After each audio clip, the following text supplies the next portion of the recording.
conoscono come villaggio, la conoscono come Giorgino. Perché se le dici villaggio pescatore dove sta? Se le dici Giorgino, ah Giorgino, ma qui è villaggio pescatore, non è più. Prima la piazza dei Cagliaritani era questa. C'erano gli stabilimenti Non esisteva, il Coito non esisteva. E la gente di Santa Benbrace, ecco, venivano qua. Prima c'era il bar, il tabacchino, il giornalaio, la rivendita di bombole, 2 generi alimentari, la scuola a tempo pieno. Era un paradiso. Subito dopo guerra qui c'erano migliaia di abitanti, proprio migliaia. L'isolamento nasce quando buttano giù questo ponte per fare il canale. Spiaggia, hanno distrutto tutto. Il canale per entrare le navi nel porto canale. Nonostante siamo a 2 passi da via Roma, è un posto sconosciuto. Molte volte ci prenotano, trovano l'indirizzo, lo mettono sul navigatore e il navigatore li porta da tutt'altra parte. E della cosa bella non c'è rimasto niente, il villaggio.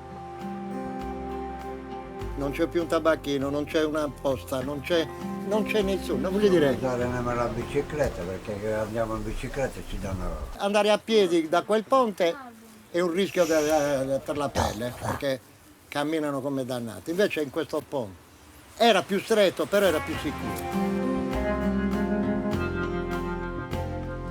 Sono andato in Francia, avevo 22 anni e guadagnavo come volevo. Un giorno gli ho detto a mia moglie, ci prendiamo un mesetto di ferie e poi torniamo. No, io non sono ripartito, gli ho detto se vuoi ripartire vai tu, io non vado più perché sto in villaggio, non mi muovo più. Me lo ricorda sempre, stiamo bene in Francia.